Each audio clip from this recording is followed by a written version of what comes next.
This is Paul Nobles from EatToPerform.com. I am here with April Blackford and Dr. Spencer Nadolski. So if you guys want to just say hello and let everybody know that you're not little thumbnail at the bottom, that would be great.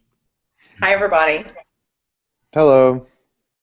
So Spencer, are you done with your can of pumpkin filling or? Yeah, I just got done.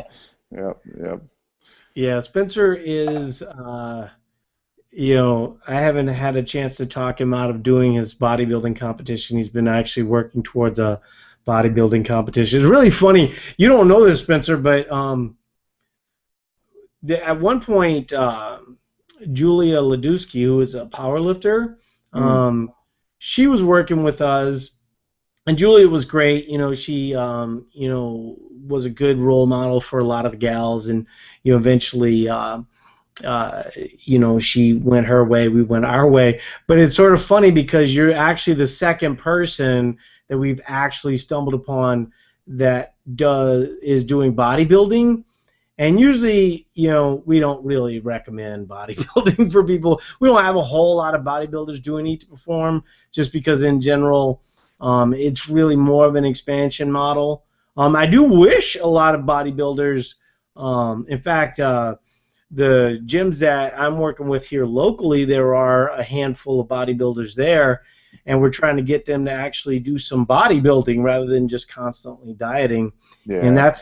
that's sort of what happens with bodybuilding. If people don't know this, is that people sort of get addicted to being on stage, right? And so they go through these short cycles of kind of maintaining muscle and things of this nature, but they do deal with a lot of atrophy.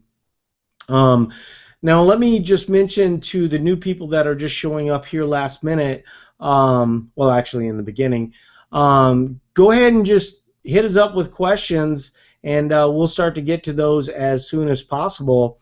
But Spencer and I were talking earlier today. April, I don't know if you're familiar with this at all. Well, April, do you use creatine at all? Yes. Okay. What Spencer and I were talking about was HMB, and Spencer was posting about HMB-FA, which is like a clear gel version of HMB. Mhm. Basically, HMB is a product of leucine.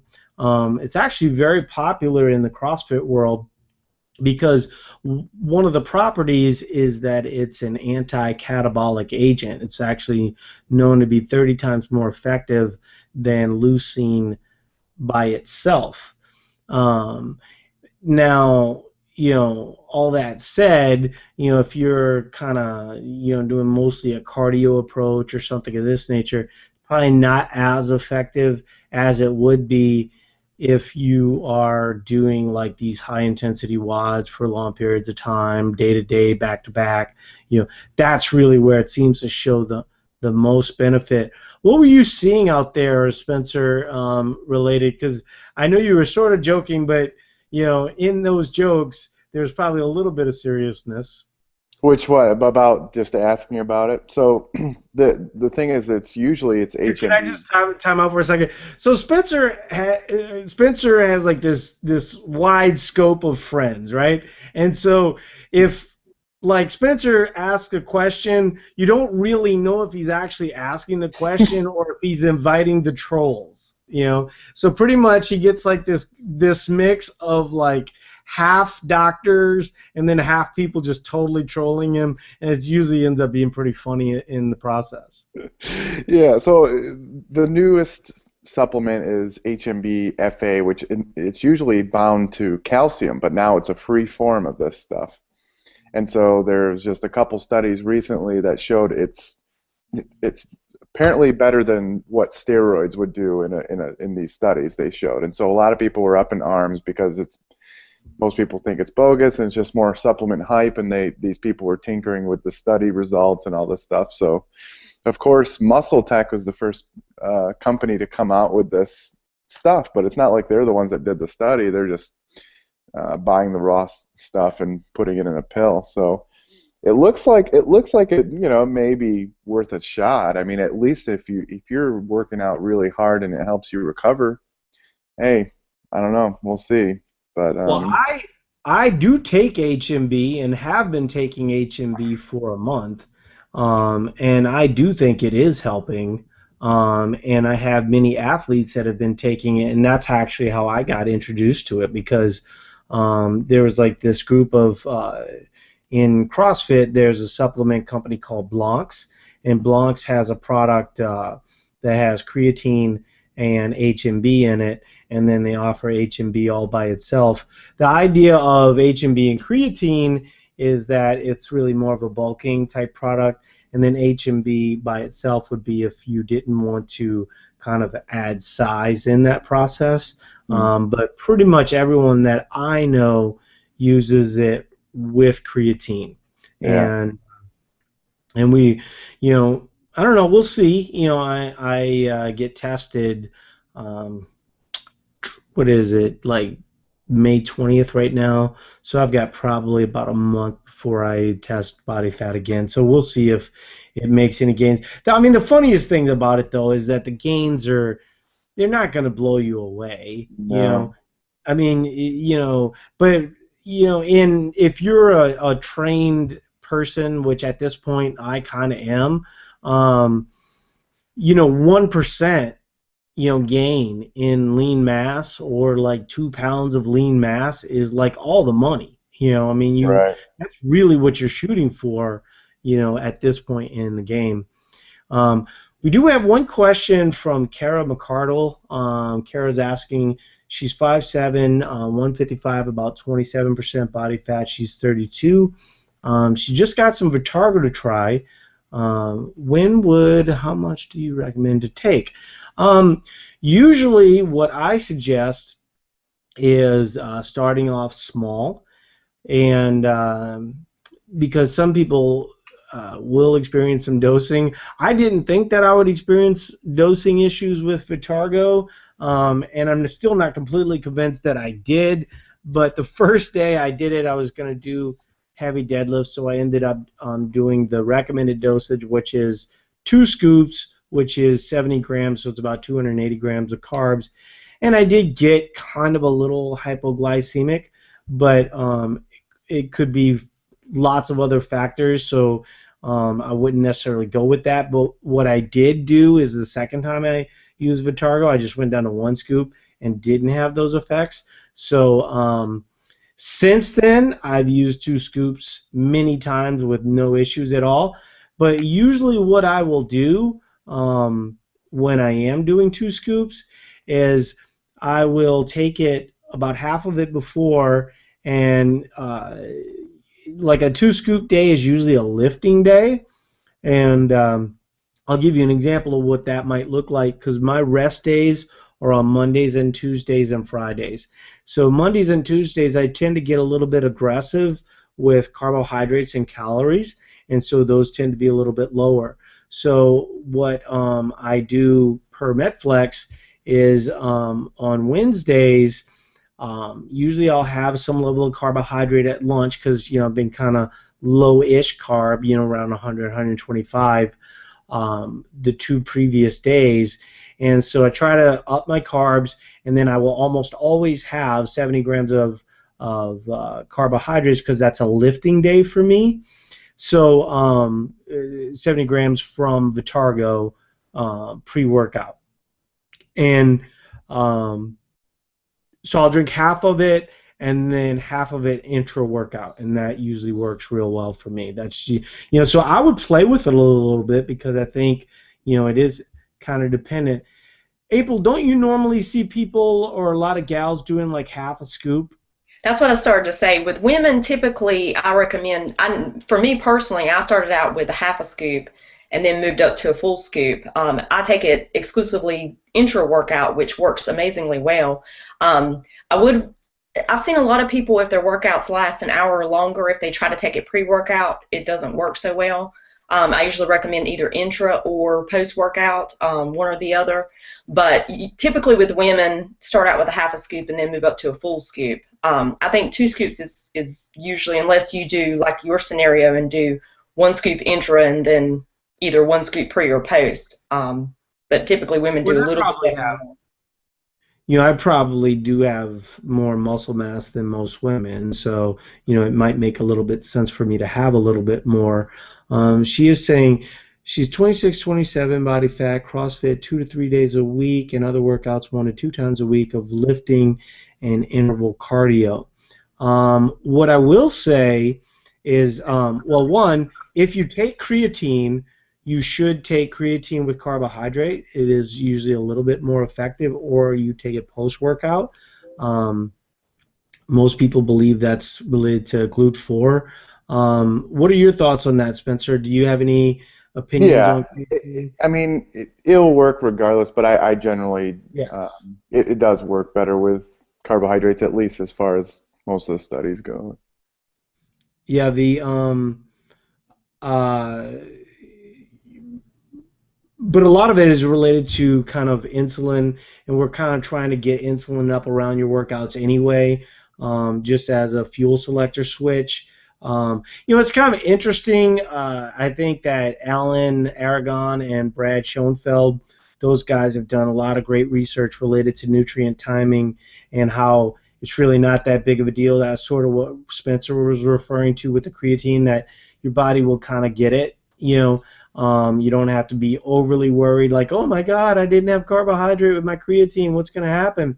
Yeah, It's really sort of, well, science is sort of figuring out is that's kind of the same thing for protein. It's kind of the same thing for carbohydrates, that in general, it's the amounts that matter most, and that the timing sort of does work itself out. So when we talk about having rice pre-workout or sweet potatoes pre-workout, every now and again we'll get people in the comments, going, "Oh, that's been totally told as bullshit," and blah blah blah. But the difference being is that we're not really saying that there is an advantage related to nutrient timing. What we're saying is that there is an advantage related to energy availability. And I think that that's an important differentiator, right? Because one of the reasons why you want creatine in your muscles is so your body can convert fuel to energy easily, and that's what creatine kind of does. Um, and then the other thing is that you want it to be coming from sources that you can easily derive energy from. And so when you look at glucose compared to fats, fats take a much longer time. So if you have available glucose, then you have available energy for you. That's why when April's saying it works really good for her intra-workout, that's what she means is, if you're sipping on this carbohydrate drink, 30 minutes into your workout, normally you might be getting a little bit tired, right? So it's not really the nutrient timing that's the magic there. It's the nutrient availability that's the magic there. You know, what are your thoughts on that, Spencer? yeah. I mean, what you guys are basically doing it for the metabolic flexibility aspect. When we talk about nutrient timing, we're a lot of times talking about like the protein and maximizing muscle protein synthesis. Whereas like what you're talking about is maximizing performance, and it's a little bit different in making sure your fuel systems are using the glucose as opposed to not as opposed to trying to use fat. Because if you're in that doing a CrossFit type high intensity WOD type of workout, you're going to want that glucose available. And if you eat a fattier meal, you're going to have to try to be using that fat as energy, and it's not going to be very efficient. I think that's what you're getting at, right? Is that That is what I'm getting at. In fact, you know, just this week, James, I don't know if many of you guys are in the forums yet, but James is the person that works with a lot of the guys, and then April and a lot of the gals take on the gals. But James and I are working with this group of elite CrossFit athletes. It's about 25 people, and many of them are finding that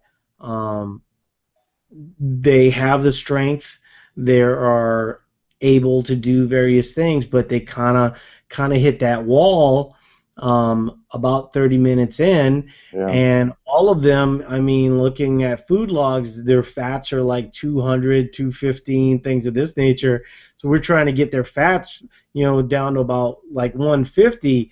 I mean, for many of these guys, 150 is actually needed, because their calories are in the 4,000 to 4,500 range. So they need fats to kind of get those calorie numbers up, but they also need those carbs. And these workouts that these guys are doing it's almost unbelievable that anyone can do this kind of volume, much less do it 5-6 times a day, or 5-6 times a week. You know, one of the things that people talk about a lot is they look at Rich Froning's workouts, and he'll do 3 to 4 workouts a day. And many people often say, well, yeah, but if you look at what he did and you put it into like 1-2 hour workout, that's what a lot of people do. And that's what a lot of people don't realize, is that Rich is really like going to the gym, or not going, he's just going to his garage, doing, power cleans every minute on the minute for 20 minutes. Then he goes and has lunch, and then 2 hours later he's like flipping a tire or something else. But in general, he likes extending out his workouts, which is probably a good way to pace yourself. Yeah. So Natalie's saying she's 40. She's been CrossFitting 2 years. She has muscle but still look puffy. She's 5 feet, 120 pounds. She sounds very similar to Nina. I don't know, Natalie, if you're familiar with Nina, but she's sort of a legend in the forums, and we actually post a lot. There's actually a video of her doing kipping pull-ups on the Eat to Perform page today. She said she was mostly paleo, just started intra-carbs with Metflex, but scared. Need to increase lifts, 95-pound bench press today, but want more. Should I start supplements? What kind? How much? In general, I don't recommend supplements for people until I know what they're eating. So what you will see from April or my recommendations, like as an example, one of the things that we did with this group of elite athletes is we said to them, don't change what you eat. Just for a week, record what you eat. That way we'll have some idea. The only problem with that strategy is people then naturally change what they eat because they're like, they go, well, I already see the problem, because they already see that they're protein deficient, or they already see that they're overly reliant on fats or overly reliant on glucose. So naturally you will make some changes. But the simple changes that I see most people need to make is the majority of people are deficient in protein. So for you, you're probably going to want to get 100 grams of protein, maybe 95 grams of protein, being at 120 pounds. Do you have any idea, Natalie, what your body fat percentage is, or some type of estimate? While she's answering that, what are your thoughts on my recommendations, guys? Yeah, no, I think it's very important not to just start patching someone up with supplements. I think that's one of the things that, now I just turned 30, but in high school and as an athlete, I was so excited about the newest supplements, and now that when I got into college, I realized that it was all about the nutrition, and I knew that in high school too, but when you hone in on the nutrition, it's like all of a sudden it's like the most powerful supplement. There goes Spencer. I totally agree. Typically, the only thing I usually recommend, because I get a lot of questions in the forum in regards to what supplements should I get, so forth and so on. Unless you have an issue hitting your protein goals, which Natalie, with her body weight, that should be fairly easy. But typically, someone that's larger or, is heavier or, maybe 160, 170 pounds like a female, typically I'll recommend if they're, usually short on protein on a daily basis, maybe add a protein supplement, Yeah, that's If good. you're complaining that you're tanking during your workouts, even with eating pre and post workout carbs, and they're eating an ample amount of carbs, then I'll usually recommend intra workout carbs. And Vitargo is like the best thing ever for intra workout carbs, but coconut water also works, well, if you don't want to go down the Vitargo route. But other than that, creatine, I think everything else is pretty basic. You don't. It's just extras. You don't really need it. You One know. of the things that she mentioned was that she has muscle, but she still looks puffy, 5 feet tall at 120 pounds. That's actually, you know, a really healthy weight for someone your height. And what we find is that for someone that has been kind of either low calorie or kind of coming from a low carb paleo background, that once they start adding in the carbohydrates, that their muscles actually fill out. And so when that happens, that kind of I don't know, my wife always refers to it as a pooch, but like that fat below your navel often will fill out. And it's sort of funny that um, your height and weight is real similar to Nina Ortiz, and she's actually one of the testimonials. And there's actually a picture of Nina within the first month, and just how much ab development she got by just adding in the carbohydrates and calories, and she just like filled out. And right now, in terms of athletes that we work out with, I mean, most people, as a 40-year-old mother of three, go, wow, she has like amazing abs, and people sort of forget that abs are muscles, and part of the idea of muscles is to keep those muscles hydrated so they look functional and do great things. And that's one of the values of adding carbohydrates. um, let's see, what does she mean intra wad before wad? What she means, April lifts slowly more than she does workouts of the day. So you wouldn't want to be doing workouts, Fran, and stop to take a drink. But you could do something, maybe pre-workout as a drink. I've always kind of found that a little distracting. To be completely honest with you, I don't do it like that. I'll explain to you what's kind of worked for me, but part of this whole idea with what we sort of teach people is to figure out what works best for you. And this is what works best for me.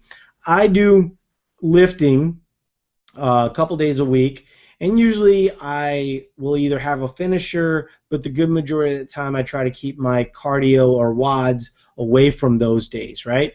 So those would be the days that I would have more carbohydrate, want to make sure that I'm properly fueled, things of that nature. But then my WOD days are really more my conditioning days. And I'll just tell you right now, I'm not trying to kill those WOD days. Those WOD days are really just kind of there. I mean, I'm not saying that I don't ever kill it. I'm not saying that I don't go in fueled, but I'm more likely to push my creatine levels, my caffeine levels, my carbohydrate levels on those lifting days, which is kind of interesting because the work volume isn't typically justified, right? So let me give you an example of what I mean. On my workout days, my calories would probably be estimated around 3,000 calories. I would say if I was to, put some math behind it, what I'd probably find is on my lifting days, I'm actually at about 2,700 calories. So that extra 300 calories or whatever that I might be getting on that day actually works to help me build a little bit of muscle. And then on those conditioning days, which tend to be about 3 other days of the week, because I do have one day where I lift and do WODs, but that's kind of overhead work, but that's a little distracting. But for the most part, I don't go like super crazy with the supplements or whatever on the conditioning days, and I don't even like. I'm much more likely to try and get to 3,000 calories on a lifting day than I would be to try and get on a conditioning day. If a conditioning day, if I only hit 2,500 calories as an example, I'm not worried about that because in general, I'm not as concerned about the conditioning side of things as I am the strength side of things. I mean, I'm not going to win the CrossFit Games anytime soon, but I'm much better than an average CrossFitter, and in general, pretty happy with those results. Does that make sense to you guys, April and Spencer? I mean, in terms of like the overall idea there. Yeah. Yeah, no, I completely agree. I have members all the time that's been doing Eat to Perform for a year, and then they want to focus on actually trying to solely cut body fat. And typically, I'll reduce their carbs down a little bit lower on just their Metcon days, the shorter conditioning days and so forth, than I will their heavy lifting days.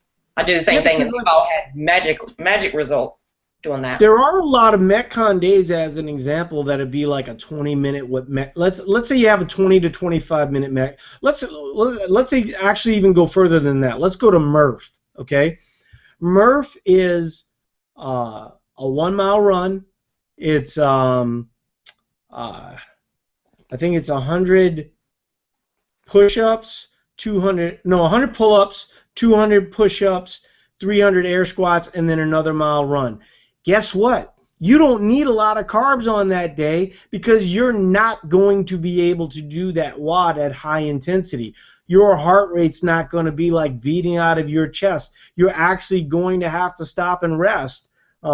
Now there are obviously better athletes that can finish that WOD off, and like I think like the CrossFit Games athletes can actually do that in under 30 minutes. Usually, for me, I'll be happy to do it in under an hour. But in general, I'm not going to be doing that as like this super high intensity WOD because that's just not reality. So in a different respect, you're really kind of tapping your low energy output systems. You're really not getting to that glycolytic phase nonstop. Let's see. She's saying, what carbs, whole foods do you recommend? Notice that I've had a hard time eating enough calories for my food log. I guess I'm used to starving myself. Well, you're not alone there. That is the case for a lot of people that work with Eat to Perform. And, Spencer actually made an interesting video, and what you're referring to is sort of the opposite of this, but it's kind of the same thing. He was talking about testosterone levels and do CrossFit Games use performance-enhancing drugs, and his argument was that they wouldn't necessarily need to do that because many of them are kind of overachievers athletically, and so therefore it's the overachievers that are attracted to this type of sport. This type of sport also attracts people that are sort of overachievers as it relates to dieting. They're very aggressive dieters. They're very, more prone to be lean. We tend to see people, my guess is, Natalie, when you get your bod pod, you're going to be like, oh my goodness, I did not realize that my body fat was that low. And what we try to do is just sort of get you to where you're a little bit more conscious of these numbers, and I'm assuming that you're, from what you're saying, that you're having some interaction in the forums. But in terms of what carbs, whole foods, the go-tos are always sweet potatoes and white rice. But actually, for myself, I don't have any problem with potatoes. I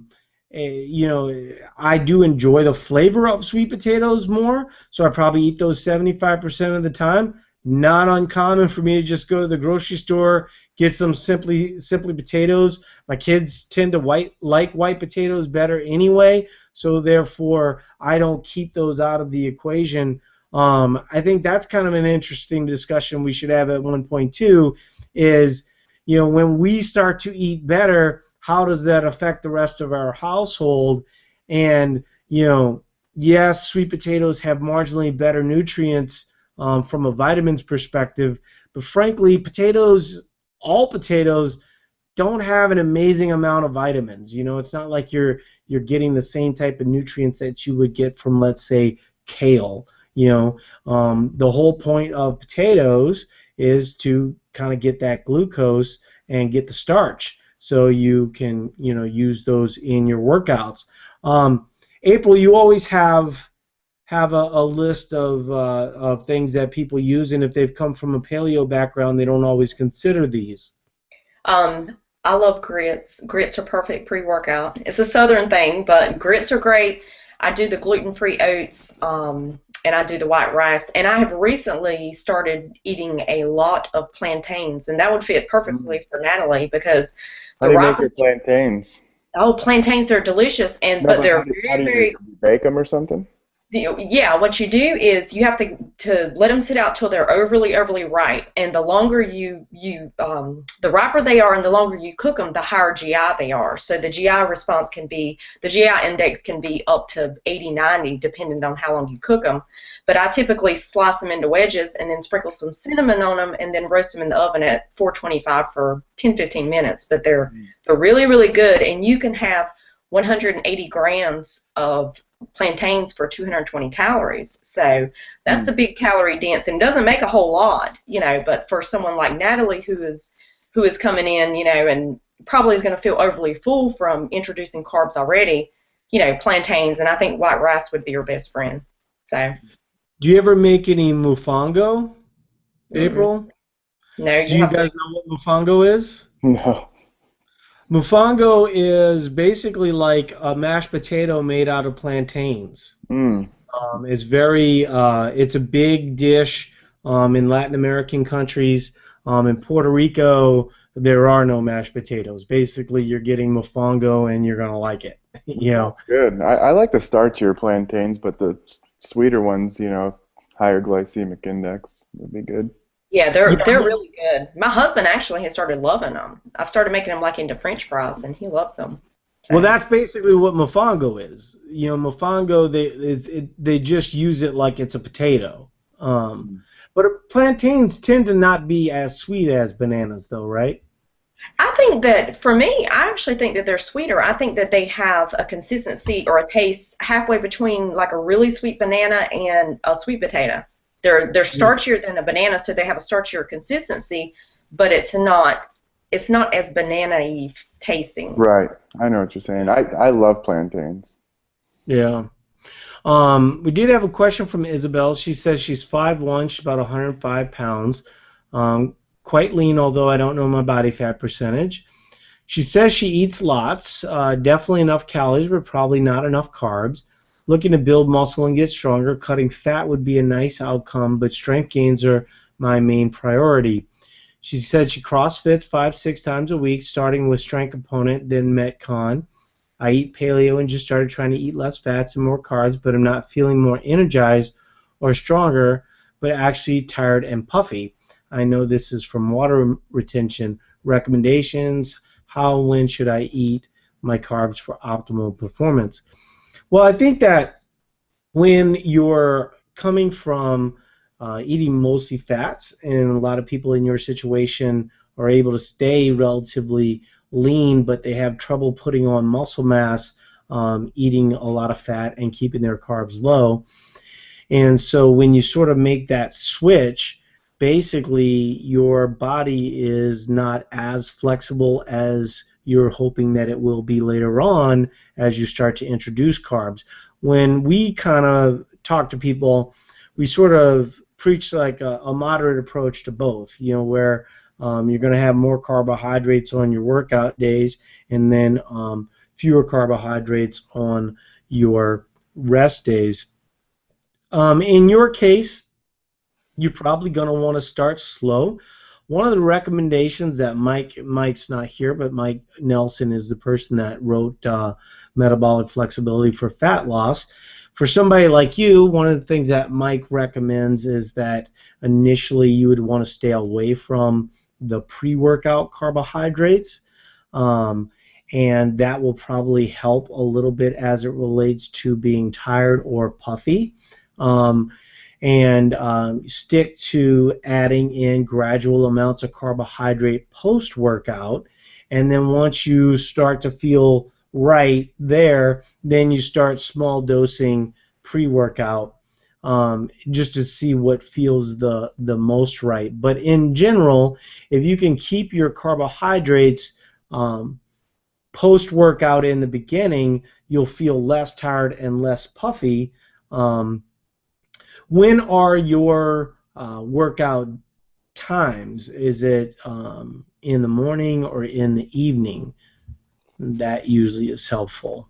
Do you guys have any thoughts on what I'm saying? Because obviously, in the case of 51105, we're probably looking at somebody that could up their muscle mass pretty easily.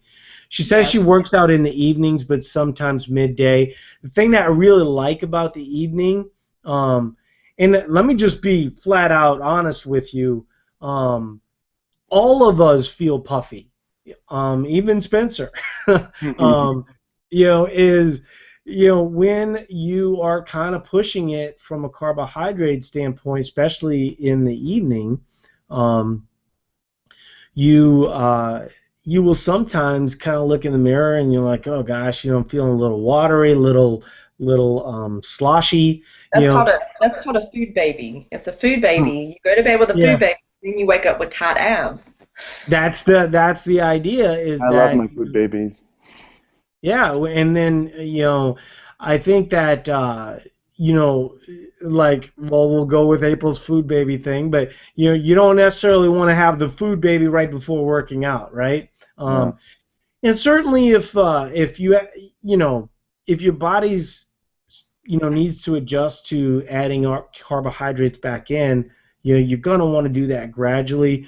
We have, I don't know what packages you've bought, but we do have videos where Mike goes into reverse dieting, and that's where he talks about adding in the carbohydrates post-workout in the beginning when your body is actually somewhat inflexible. I actually have a thought. I see a lot of similar situations as hers whenever we get members who come in and they're strict paleo and then they start introducing the carbs. I'll end up reviewing their food diaries, and a lot of the problems that I see is that post-workout they're having a lot of fat with their carbohydrates post-workout. And I usually recommend for them to avoid the fats post-workout, and then the bloating kind of goes away. Some of the fats are okay pre-workout, but post-workout, you generally want the faster digesting carbs and the protein. And once they make those corrections, the puffiness and the bloating actually goes away. And that's actually one of the things that helps the flexibility. Exactly. Yeah. What are your thoughts on that, Spencer? Because, it's sort of funny. I remember when we first started with Eat to Perform, there was a lot of things that we talked about. It wasn't like those things were wrong. They were just kind of like the current, recommendations that we had working with a handful of athletes. But then once you start working with like 10,000 athletes, you start seeing the same things over and over again, and you start to realize, well, these are the adjustments that most people are making and ultimately work best for a lot of people. Yeah, I mean, I right now my diet's pretty low in fat regardless, and most of it's carbohydrate and protein, but yeah, for the flexibility and everything and post-workout, you tend to keep your fats a little bit on the lower end and the carbohydrates on the higher end. And whether you feel better or not is great, but also it's probably better for glycogen replenishment. I would, although, I always leave it up to preference, but if you feel better, that's one thing, and then it will probably help you replenish your glycogen. Well, the other thing I would say is if it's an option to have some exclusively strength days, she's saying that she CrossFits 6 days a week at 105 pounds. If she's looking to add muscle, yeah, this is standard everybody's known this since the dawning of time, is that you keep your cardio away from your strength training when you're trying to add muscle, And so if you're already CrossFitting 4 days a week, or 6 days a week, go down to 4 days a week and use 2 days for strength training, and that's the best formula, I think.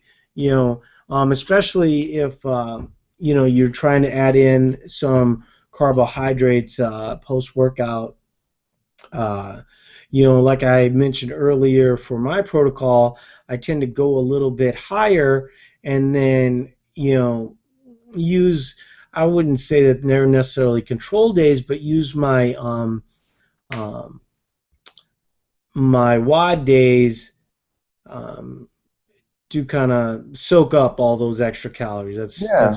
Yeah, I think That's no, I the think that's simplest way to say it, but yeah, I'd probably take out a few of those glycogen depleting, just tough days and focus in on the powerlifting, strength training. yeah, I Definitely. mean, because well, for a lot of people that are CrossFitting, usually they're doing some level of Olympic lifting, snatch work, clean and jerk, things of that nature. They don't do as much. There's not as much. I mean, people love the powerlifting days. They love testing their deadlifts and back squats and stuff, but in general, I don't see people working on those near as much as they're working on their snatch and clean and jerk. Yeah. Um, that's actually a good trend. I talked a little bit earlier about Spencer's feed and kind of the trolling that he gets sometimes, and they'll talk about CrossFit. And oftentimes, the people that criticize CrossFit actually don't go to the gyms. They don't know what the gyms are They like. don't do anything. No, Well, all they right. see is like That's the videos. other thing. They don't even work out, so I don't even.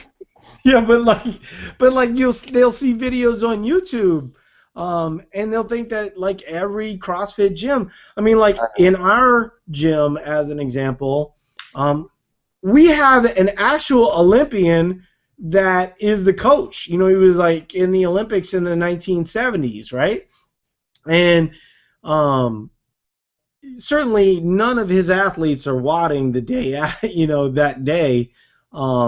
He makes sure that they're kind of focusing on the strength training element, but they would not be doing it, 20 snatches for time. I mean, in general, they're lifting. It's a big compound movement.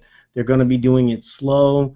They start off, I mean, every single day it's like watching them. It's almost like a religion. They start off with that little 15-pound bar, and every single one of them get that nice good stretch in, and then literally 45 minutes later they've got 265 pounds overhead, and you just go, wow, that's interesting, just seeing the discipline, because for a lot of people that don't have that level of attention from that high level of a coach, oftentimes they'll just start warming up, their Olympic lifts at 95 pounds and things of this nature, and their strength might be able to get them there, but until they can get into that full squat or something of this nature, they're really not seeing their full potential. And so one of the criticisms of CrossFit is that, everybody's doing things at WODs at high intensity all the time. That's bullshit. That is just not true at all. I mean, there's a lot of gyms. This is actually, my criticism is the exact opposite of that, is that there's way too many gyms doing 30 and 35-minute WODs, sometimes even up to an hour, and pretending that somehow high intensity. Nobody's doing anything high intensity for an hour. That's not even No. possible. Nope.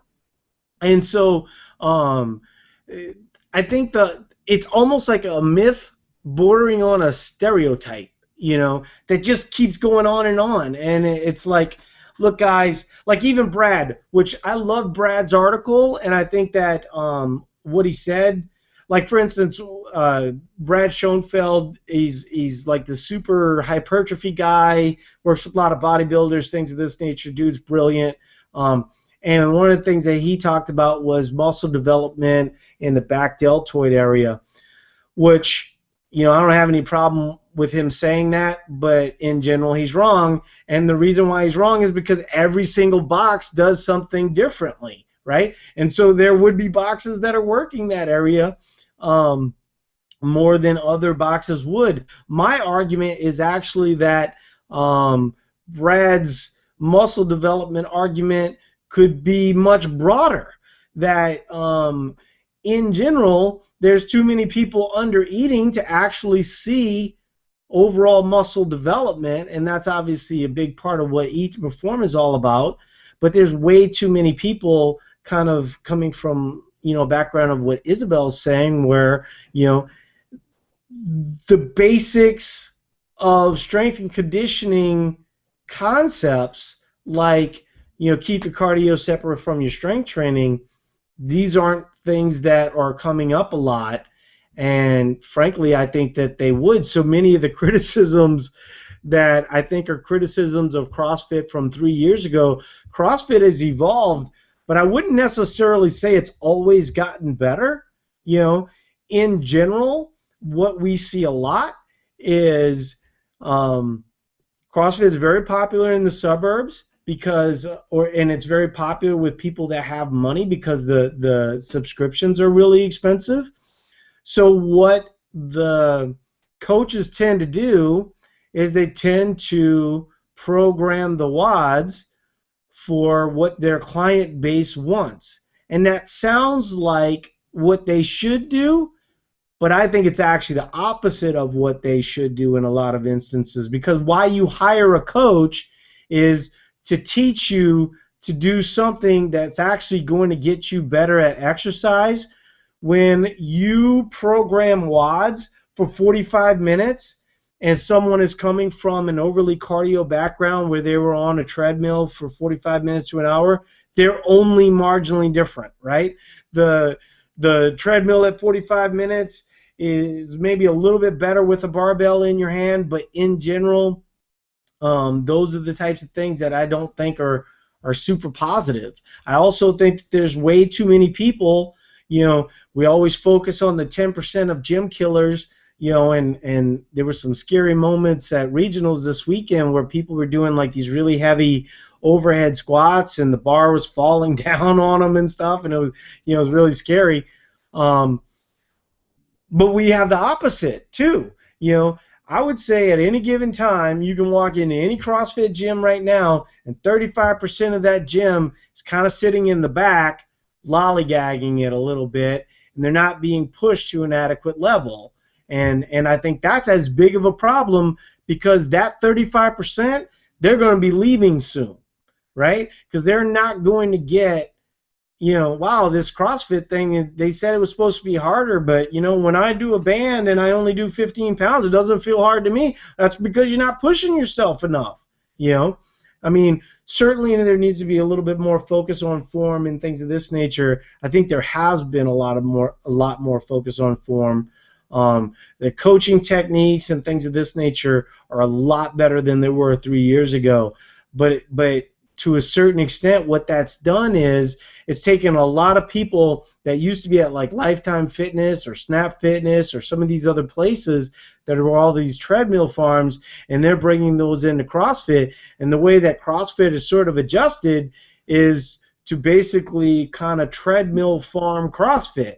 And in general, 3 years ago, there were 1,500 CrossFits, so your coach was probably special forces, and so he was leading a team in Afghanistan literally a year ago, and so that dude was kicking your ass, and he was making sure that you reached your full potential.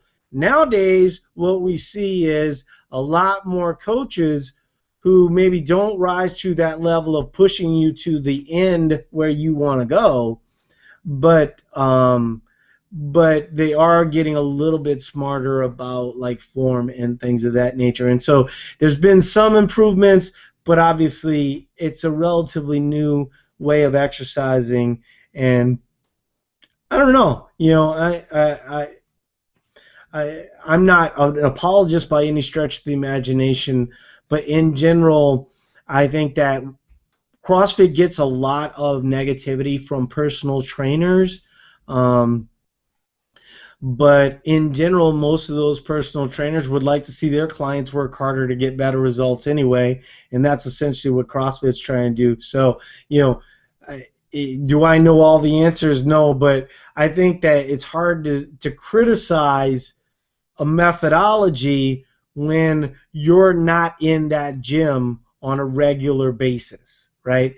And you're not seeing the differences. Like for instance, there's at my gym, there's literally another gym a half a block away.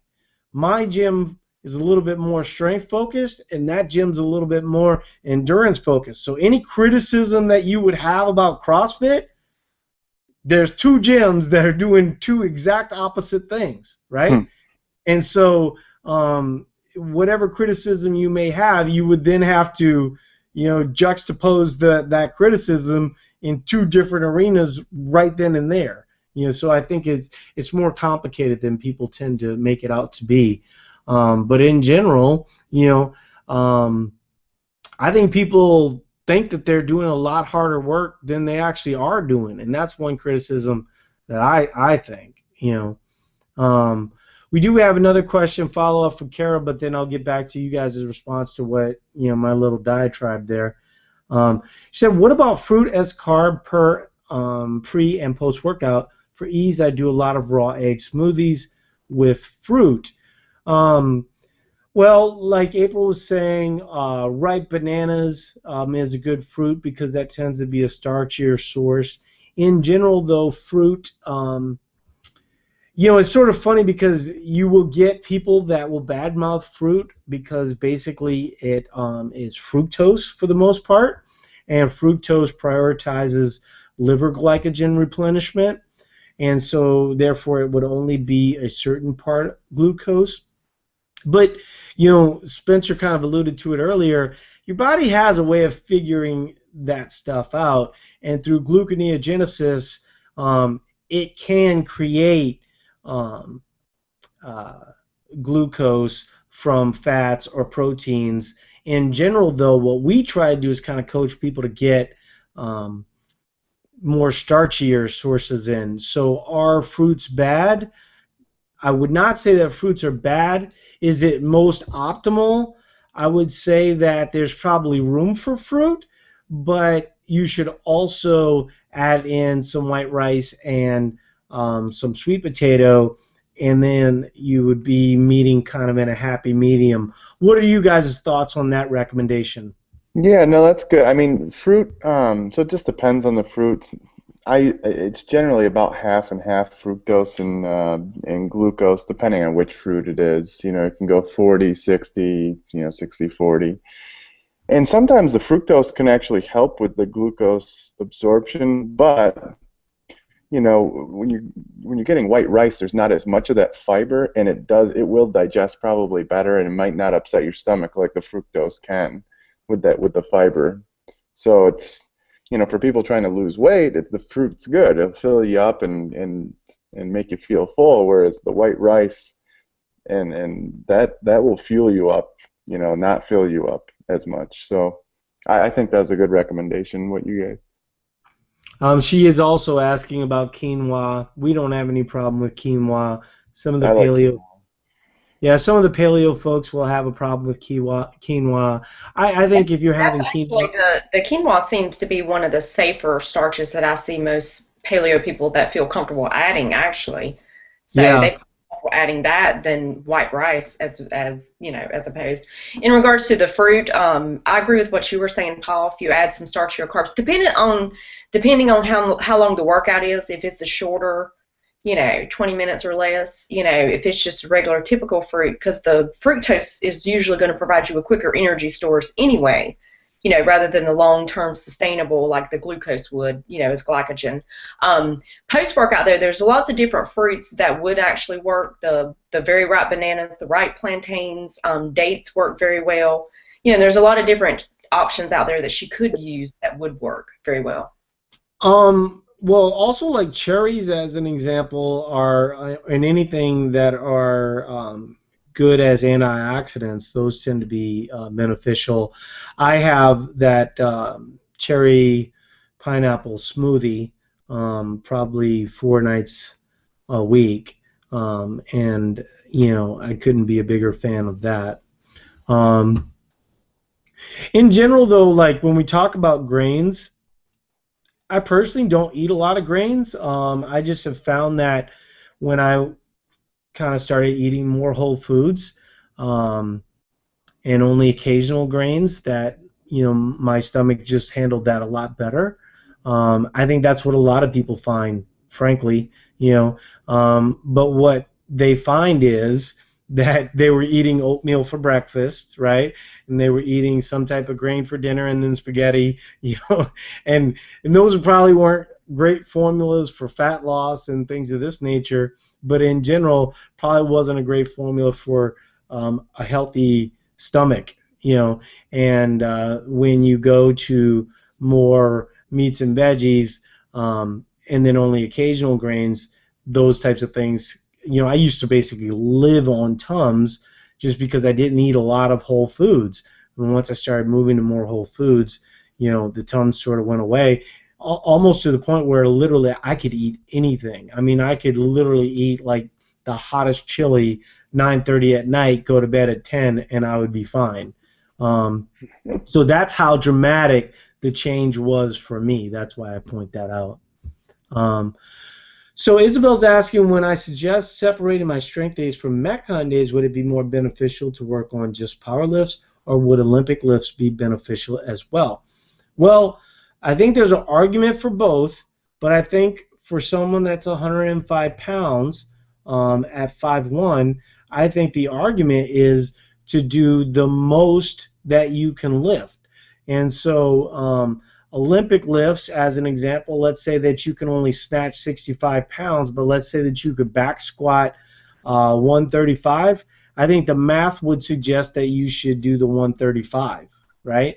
And it doesn't mean that you want to keep Olympic lifts completely out of the equation, but I think when you see your back squat go from 135 to 155 to 175, you'll often see your snatch go from 65 to 75 to 85, but you will often see the biggest benefit from the thing that sort of causes the most stress and adaptation, which is going to be lifting the most weight, and that's usually going to come from squats and deadlifts. Do you guys have thoughts on that might be different from what I'm saying? No, that makes complete total sense. So Yeah. Well, I think what happens with Olympic lifting, it's not like I don't value Olympic lifting, but there's guys that have been Olympic lifting, that is a very accurate criticism, by the way, of CrossFit. And any Olympic lifting coach, it does drive them crazy because they have these guys working with PVC pipe for like 6 months, right, before they even touch a barbell. Yet, we start people off power snatching, 45, 65 pounds, things of this nature. And in general, I know for myself, I wish I'd gone the PVC route.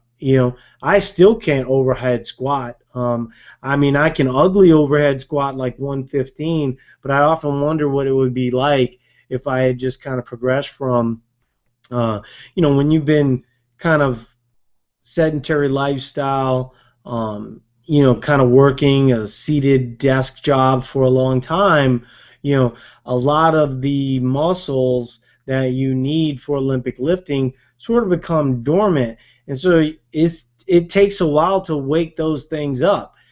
Certainly it's a little bit easier kind of to it seems like people either kind of can deadlift well or squat well, in the beginning, and then eventually you kind of want to work on your weaknesses. But I think Olympic lifting has its value from an overall movement standpoint, and when you see a CrossFitter that's CrossFitting for 2-3 years and they're kind of stalled and things of this nature, usually at that point having them work on their Olympic lifts probably does make a lot of sense.